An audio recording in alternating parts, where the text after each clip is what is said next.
Welcome to Radically Word of the Week. My name is Edwin Dando, and this week's word is self-doubt.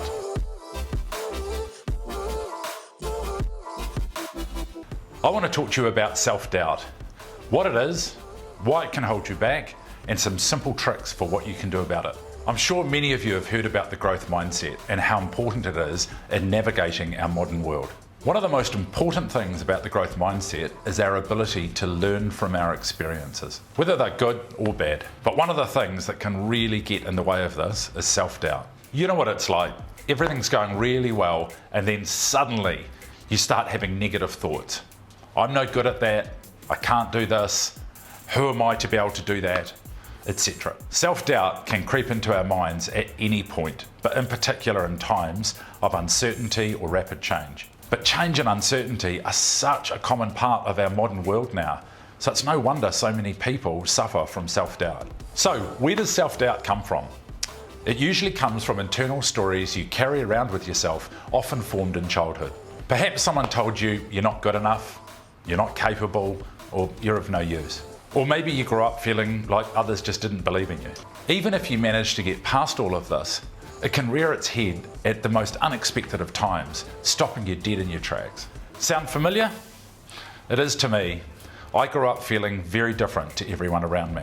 My parents were both very gifted people, but quite different. We were quite poor, but in a really wealthy area of Christchurch, and so we were surrounded with privilege and success. Naturally, I developed my own stories about being quite different to everyone else, and that created internal stories of self-doubt.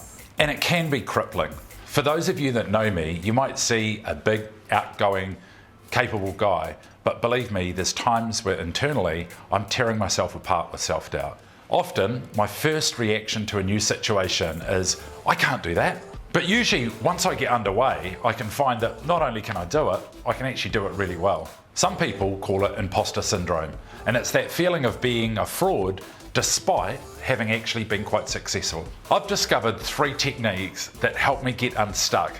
They've really worked for me, and I hope they can work for you. The first technique is all about seeking evidence. Self-doubt can create a vicious circle with thoughts that go round and round in circles and making it very hard to break out of. Snapping out of it can be really hard. The technique I've learned asks you to pause and ask what evidence exists that supports your story of self-doubt. Here's an example.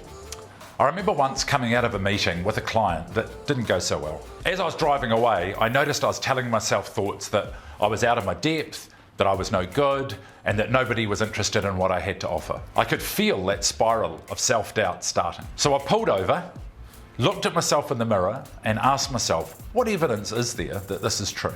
Was there evidence that I was out of my depth? No, I'd done this plenty of times quite successfully. Was there evidence that people weren't interested in what I had to offer? No, I have a successful business and excellent client feedback. Then finally, was there evidence that I'm an idiot? No, I have lots of friends and colleagues who admire me. What this technique taught me was in this particular situation, I hadn't been successful, not that I wasn't successful. It's a vitally important distinction. And without it, it's almost impossible to learn and grow. In other words, self-doubt is the enemy of the growth mindset. And a great way to combat it is to ask yourself for evidence. It feels a bit weird to talk to yourself in the mirror, but it's kind of like an in-the-moment self-coaching session. Simply ask yourself, is there evidence that supports the self-doubt you're telling yourself? In most cases, you'll find it doesn't. The other technique that's worked really well for me is finding people who I can talk about my feelings of self-doubt with. It's taken me a while to feel comfortable doing this, but as I have, I've found that most people at points have self-doubt and have to learn how to live with it. Talking to others helps you realise that it's actually quite normal, therefore reducing your self-doubt. Here at Radically, I've tried to be quite open about this, and by sharing it with others, we're all learning and growing together. Finally, the third technique that I've discovered is to avoid comparing yourself to others. It's such an easy trap to fall into. But at the end of the day, we're all on our own growth journey, and comparing yourself to someone else is meaningless. Growth is about being a better person than you were yesterday. The Buddha said the purpose of life is to avoid suffering. And what I take from this is life will always throw you challenges, and they're just new opportunities to grow. The secret is growing without too much suffering. So if you're self-doubting, I encourage you to give these 3 techniques a go. Step 1, Challenge your thoughts by asking yourself for evidence. Step 2, talk openly to others. Their opinions will often help you break the cycle. And step 3, only compare yourself to who you were yesterday. If you'd ever like to discuss any of these techniques, feel free to reach out and have a chat. Thanks for watching Radically Word of the Week. My name is Edwin Dando, and this week's word is self-doubt.